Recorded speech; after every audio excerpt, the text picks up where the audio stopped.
اب تو وہ ان کے یعنی جو اوپر والی سروس کے جو لوگ تھے بوڑھے، وہ تو مر آ گئے، کیونکہ 45 میں ہوا تھا نا یہ واقعہ، تو اس کے بعد تو سمجھ لو کہ آپ سب مرا گئے، اکا دکا ہوگا کوئی زندہ۔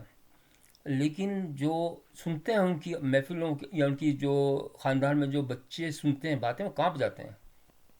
عورتوں کے حمل ضائع ہو گئے تھے، اور جو بچے عرصے تک جو پیدا ہوتے رہے وہ اب نارمل پیدا ہوتے رہے، کسی کی ٹانگ نہیں ہے، کسی کا ہاتھ نہیں، کسی کی آنکھ نہیں ہے۔ جناب زمین میں فصل نہیں اگتی تھی، ختم ہو گئی تھی۔ 100 ایئرس تک زمین وہ آپ اگا ہی نہیں سکتے کوئی چیز۔ اور یہ جو اب ہتھیار ہیں، یہ تو بہت طاقتور ہتھیار ہیں۔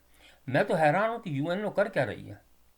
اگر دنیا کو اسی طریقے سے تباہ کرنا ہے تو کر دو بھائی، سب ایٹم بم جو ہے نا ایک ساتھ ہی چلا دو پوری دنیا میں جتنے بھی ہیں۔ وہ رشیا اس کے یوکرین کے پیچھے پڑا ہوا ہے، اسرائیل غزہ کے پیچھے پڑا ہوا، ابھی انڈیا اور پاکستان کی بھی لڑائی ہو رہی ہے۔ بھائی یا تو آپ ہتھیار سارے ختم کر دیں، جس طرح آپ نے عراق کے کیے تھے نا، امریکہ نے انہی کو ہتھیار دیا اور انہی کے ہتھیار ختم، انہی کے ہاتھوں سے ختم کیے۔ تو بہتر یہ ہے کہ یہ مسلمان ملک بھی، میں یہ نہیں ریسزم نہیں کر رہا، لیکن میں یہ کہہ رہا ہوں کہ امن کے لیے ایک اقوام متحدہ اٹھے اور لوگ اٹھیں، ملک اٹھیں، اور دنیا کا جتنا بھی ایٹمی اسلحہ، مطلب ہے کس لیے خراب، یہ تو مصیبت کرنے کے لیے ہے نا، دنیا کو ضائع کرنے کے لیے ہے۔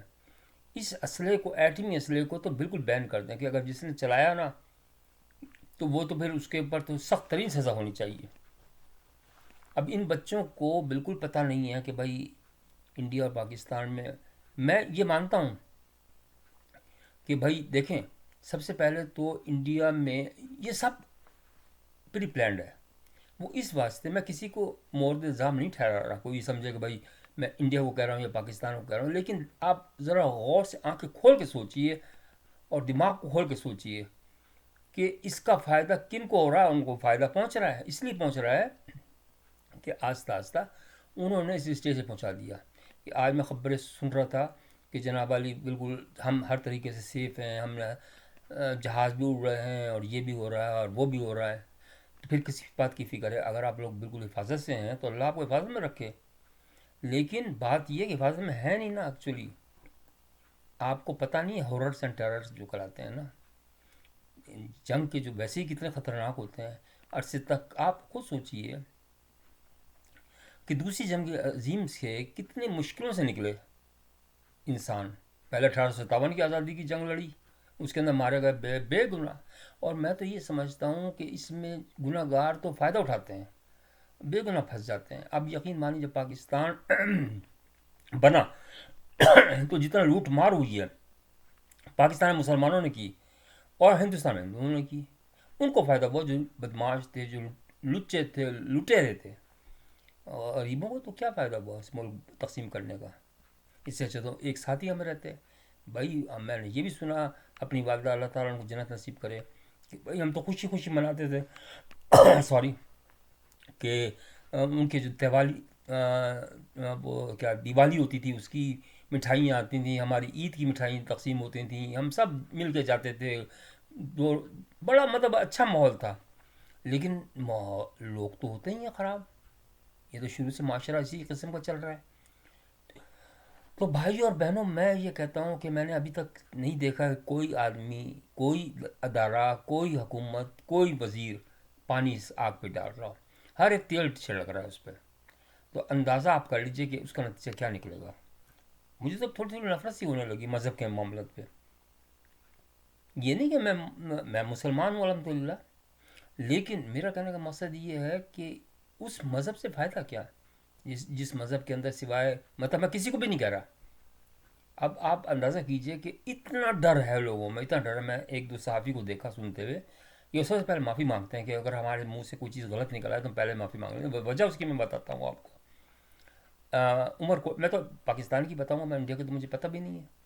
عمر کوٹ وغیرہ کے اندر ادھر کے میپو خاص کے پاس ہی ایک ڈاکٹر کو مار دیا تھا، حالانکہ وہ تھا بھی نہیں بیچارہ قادیانی۔ لیکن اگر تھوڑی دیر کے لیے سوچ بھی لیا جائے کہ وہ قادیانی تھا تو کیا مارنا ضروری ہوتا ہے؟ میری یہ سمجھ میں آئی نہیں ویسے بات، کہ کس طرح آپ نے جان لینے کا جو اختیار ہے نا، وہ صرف ہے خدا کا اور کسی کے پاس نہیں ہے۔ آپ نے کب سے اختیار لے لیا اپنا؟ یہ اس کو سوچ کو بدلنا پڑے گا ان مولویوں کو۔ جس طریقے سے یہ ہیں ایٹم بم جو ہے نا، مولوی ایٹم بم ہے، یا ان کے جو وہ ہیں جو اسی فیلڈ کے جو لوگ ہیں ہندوؤں کے، وہ بھی ایسے ہی ہیں، ان کو کوئی تمیز نہیں ہے۔ مجھے ایک ہندو بیچارہ ادھر ملا تھا، کہہ رہا تھا کہ یار سارے ویسے ہی مولوی جیسے تھے نا ہندوؤں کے مولوی، کھانے پینے والے۔ تو میرا یہ کہنے کا مقصد ہے آپ بھائی اس کی طرف چلو نا، محنت کریں اور اپنی تقدیر بدلیں خود۔ اللہ تعالیٰ نے آپ کو دماغ دے دیا، ہر چیز فری دے دی، ہر چیز یعنی صحت دے دی، سب سے بڑی بات تو یہ ہے۔ تو آپ اس پہ کیوں نہیں کرتے؟ آپ اس بات پہ کیوں ڈسٹرکشن پہ کیوں لگے ہوئے ہیں کہ اس کو تباہ کر دوں گا، میں اس کو تباہ کر دوں گا؟ ہر وقت یہ اسی چکر کے اندر میں تو ہر وقت یہ دیکھتا ہوں۔ اس وقت جو ہے نا میں یہ سمجھتا ہوں کہ دیکھیں، پاکستان اس کا ہمسایہ ہے انڈیا کا، سب سے پہلے اس کو اسی وقت دے دینی چاہیے تھی کہ بھائی آپ تحقیق کروا لیجئے نیوٹرل۔ لیکن دیکھیں اس وقت بھی پہلے جو ٹرین پہ ہوا تھا پاکستان کے اندر، وہ بھی غلط ہوا تھا، میں یہ نہیں کہوں گا، ناجائز بات نہیں کروں گا، اس پہ انڈیا کو کہنا چاہیے تھا کہ اب مودی سرکار جو ہے نا مجھے ریسسٹ لگتی ہے ایکچولی، اور ہے وہ تو بات ہے، اس سے اچھی تو وہ گاندھی جو ہے وہ ان کی جماعت اچھی ہے، کانگریس جو ہے۔ تو میرا کہنا مسئلہ لوگوں کو جب پتہ چلتا ہے نا، جب وہ ایکسٹریمسٹ آ جاتے ہیں نا، تو پھر وہ کہتے ہیں یار وہی اچھے تھے۔ بھائی مل کر آپ فیصلہ کریں، اگر آپ نے دنیا میں امن لانا ہے، اپنے خطے میں خاص طور سے امن لانا ہے، اگر خدا نہ کرے ایٹم بم پھوٹ جاتے ہیں مثال کے طور پر، یہ پھلجڑی والے بم نہیں ہیں، یہ مت سمجھیے گا کہ پھلجڑی والے بم ہیں تو کچھ بھی نہیں ہوگا، دو چار لوگ زخمی ہو جائیں گے۔ بچے کہتے تو پھر رہے ہیں یار ایٹم بم ابھی گرا نہیں، وہ گر جائے گا تو تم تو بچوں کے بھی نہیں نا، تم بچوں کے بھی نہیں۔ مجھے لاسٹ کے اندر ایک واقعہ بتا دیجیے، بڑا عبرت وہ ہے، بڑا اچھا واقعہ ہے ویسے، میں نے کسی جگہ پڑھا تھا، تو بتانا میرا ضروری ہے فرض کہ یہ 1947 کی بات ہے، کہ وہ جو تھے نا مسلمانوں کے علاقے کے اندر ایک سکھ پھنس گئے تھے، تو وہ سکھ جو تھے نا، ایک جو مسلمان سب سے اچھے مسلمان تھے، ان کے گھر انہوں نے پناہ لے لی تھی۔ تو جب یہ جو وہ تو جو مارنے والے ہوتے ہیں ان کا تو کوئی دینی مان نہیں ہوتا، ان کا صرف لوٹنا ہوتا ہے، چاہے وہ عورت ہو، یعنی عورت لوٹنا یا زیورات لوٹنا، یہ اس کا ان کا دینی مذہب سے کوئی تعلق ہے ہی نہیں۔ تو وہ آئے تو انہوں نے کہا کہ بتاؤ تمہارے گھر میں کون چھپا ہوا؟ انہوں نے کہا کوئی نہیں، ہمارا بھائی ہے۔ تو انہوں نے کہا تم قرآن پہ ہاتھ رکھ کے قسم کھاؤ کہ وہ تمہارا بھائی ہے۔ ان کو پتہ تھا کہ یہ سکھ رہتے ہیں یہاں پہ، انہوں نے پناہ دی ہوئی ہے، تو انہوں نے قرآن پہ قسم کھائی کہ نہیں ہمارا بھائی ہے۔ یقین مانیے یہ بالکل سچا واقعہ ہے۔ تو وہ خیر ہندو وہ مسلمان چھوڑ کے چلے گئے، وہ بچ گئے ظاہر ہے۔ تو لوگوں نے بعد میں پوچھا کہ بھائی آپ نے جھوٹ کیوں بولا کہ وہ بھائی ہو؟ تو وہ بھائی تو نہیں تھے آپ کے؟ کہنا نہیں، انسان تو بھائی ہوتا ہے نا، بیسیکلی ہم سب بھائی ہیں۔ اللہ نے جو پیدا کیا نا، مذہب بعد میں آیا ہے، پہلے ہم ہیں آپس کے اندر۔ یقین مانیے یہ کوئی بات نہیں ہے کہ میرے سامنے اگر کوئی ہندو بھی کی جان بھی مشکل میں ہوگی تو میں اس کی جان بچاؤں گا، سکھ کی بھی جان بچاؤں گا، مسلمان کی بھی بچاؤں گا، ہر ایک کی جو بھی ہوگا، چاہے وہ اللہ کو مانتا ہو یا نہ مانتا ہو، میں تو جانور کو بھی بچاؤں گا۔ ہمارے ہاں بلی ہے ایک، وہ بالکل ہماری گودوں میں پلتی، ماشاء اللہ اس کی زندگی دے اتنی وہ ہے، تو جانور بھی سمجھتے ہیں، محسوس کرتے ہیں۔ تو بھائیو بہنوں اس کو دشمنیوں کو ختم کر دو۔ یقین مانیے آپ کو پتہ نہیں چل رہا کہ کیا آپ کس طرح کی غلطی کر رہے ہیں، کیونکہ جب نہ خطہ بچے گا نہ انسان بچیں گے تو آپ حکومت کس پہ کریں گے؟ یہ تو سوچیے آپ، میں دونوں کے لیے کہہ رہا ہوں۔